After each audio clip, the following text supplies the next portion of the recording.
হাফিজুল হাদিস আল্লামা মোল্লা আলী কারি রাহমাতুল্লাহ আলাইহি মিশকাতের সারা মিরকাতুল মাফাতি পিওর আরবিতে লেখা আপনার তার প্রথম খণ্ডের 381 পৃষ্ঠার মধ্যে তিনি এই হাদিসের ব্যাখ্যা করতে গিয়ে স্পষ্ট আকারে বলেছে আল ফিরকাতু নাজিয়াতু হুম আহলে সুন্নাত ওয়াল জামাতে অর্থাৎ নাজাত প্রাপ্ত মুক্তিপ্রাপ্ত যেই দল তার নাম হলো আহলে সুন্নাত ওয়াল জামাত। নারে তাকবীর, নারে রিসালাত, মাসলাকে আলা হযরত দ্বীন ইসলাম, নারে তাকবীর। এ হাজী জানা মুহতারাম, আপনাকে বলি নবী বলেছেন তাফতারিকু উম্মতি, অর্থাৎ আমার উম্মতের মধ্যে 73টা দল হবে। অর্থাৎ নবী আমার এটাই বুঝাতে চাইলেন যতগুলা দল বিভক্ত হবে এরা কিন্তু সকলে নামাজি হবে। 73টা দল নামাজ পড়বে, 73টা দল রোজা রাখবে, 73টা দল হজ করবে, 73টা দল যাকাত দিবে, 73টা দল মাদ্রাসা বানাবে, 73টা দল মসজিদ বানাবে, 73টা দল কোরআন পড়বে, 73টা দল হাদিস পড়বে, 73টা দল জলসা করবে, 73টা দল বুখারী পড়বে, 73টা দল মুসলিম পড়বে। এর মধ্যে 72 দল জাহান্নামে যাবে, একটা দল মাত্র জান্নাতে যাবে। সুবহানাল্লাহ, সুবহানাল্লাহ, বেশক সুবহানাল্লাহ, সুবহানাল্লাহ। আর একটু জোরে বলা যাবে না? সুবহানাল্লাহ। তাহলে বোঝা গেল যে জান্নাতে কয়টা দল যাবে?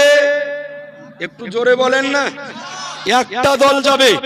মোল্লা আলী কারি রহমাতুল্লাহ আলাইহি মিশকাতের সারা মিরকাতুল মাফাতি দেওবন্দ থেকে ছাপা। আপনার অবিশ্বাস হলে হাজির করে দেন, এখনই খুলে দেখিয়ে দিব যে মিশকাতের সারা মিরকাতুল মাফাতি যেটা দেওবন্দি থেকে ছেপেছে ওই কিতাবটা হাজির করেন। কারি 381 পৃষ্ঠার মধ্যে স্পষ্ট আকারে লেখা আছে যে দলটা জান্নাতে যাবে তার নাম হলো আহলে সুন্নাত ওয়াল জামাত। একটু জোরে বলবেন না? আর একটু আওয়াজ দিয়ে বলবেন না? আচ্ছা সুবহানাল্লাহ বললে নেকি হয় না গুনাহ হয়? জোরে বলেন না। আপনাদের নেকি লাগবে না পকেট লোড আছে? লাগবে। ওই যে পেছনকার ওরা বলছে যে আমাদের লোড আছে, মরব জান্নাতে চলে যাব। একটু জোরে বলেন তো সুবহানাল্লাহ। সুবহানাল্লাহ বললে গুনাহ হয় না, নেকি হয়। হযরতে ইমাম গাযালী রাহমাতুল্লাহ আলাইহি তিনি একটা কিতাব লিখেছেন ইহইয়াউল উলুম, 4 খণ্ডে বিভক্ত।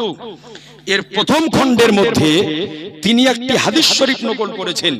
তিনি বলেন যে নবীজি সাল্লাল্লাহু আলাইহি ওয়াসাল্লাম বলেন কোন ব্যক্তি দুনিয়ার বুকে বসে যদি একবার সুবহানাল্লাহ বলে তো আল্লাহ নিজ দায়িত্বে তার জন্য জান্নাতে একটা খেজুরের গাছ লাগিয়ে দেয়। সুবহানাল্লাহ, সুবহানাল্লাহ। আপনি সুবহানাল্লাহ বলবেন, আপনার জন্য জান্নাতে খেজুরের গাছ আল্লাহ লাগিয়ে দিবে। মরবেন, জান্নাতে যাবেন, গাছে চড়বেন, খেজুর পাড়বেন আর খাবেন। জোরে বলবেন না? আর একটু আওয়াজ দিয়ে বলেন না। তাহলে বোঝা গেল যেই দলটি জান্নাতে যাবে তার নাম হলো আহলে সুন্নাত ওয়াল জামাত। এবার নেন দলিল আহলুল হাদিস ভাইদের ঘর থেকে। তাদের সব চাইতে বড় ইমাম যাকে বলে শাইখুল ইসলাম, তার নাম হলো ইবনে তাইমিয়া। এই ইবনে তাইমিয়া একটা কিতাব লিখেছে, যেই কিতাবটির নাম হলো মাজমুআয়ে ফাতওয়া। এই মাজমুআয়ে ফাতওয়ার তৃতীয় খণ্ডের 345 পেজের মধ্যে ইবনে তাইমিয়া এই হাদিসের ব্যাখ্যা করেছে। ইবনে তাইমিয়া লিখেছে আল ফিরকাতু নাজিয়াতু হুম আহলে সুন্নাত ওয়াল জামাতে। আহলুল হাদিসদের সবচাইতে বড় ইমাম ইবনে তাইমিয়া পর্যন্ত লিখেছে যেই দলটি নাজাত প্রাপ্ত, মুক্তি প্রাপ্ত জান্নাতি দল তার নাম হলো আহলে সুন্নাত ওয়াল জামাত। সুবহানাল্লাহ, সুবহানাল্লাহ, বেশক সুবহানাল্লাহ। আপনাকে আরেকটু সামনে নিয়ে যাই। কুরআন শরীফ কারো মোবাইলে যদি থাকে আপনি এক্ষুনি খুলেন, পরে করে বলিয়েন না যে ভুল দলিল দিয়ে গেছে। আলহামদুলিল্লাহ, যে দলিল আপনাকে দিয়ে যাচ্ছি চ্যালেঞ্জ এবং গ্যারান্টি সহকারে কোন ব্যক্তি যদি একটা দলিলকে জাল প্রমাণ যদি করতে পারে আমি আবুল কালাম তাকে 5 লক্ষ টাকার উপহার দেব ইনশাআল্লাহ। একটা দলিলকে যদি জাল প্রমাণ করতে পারে।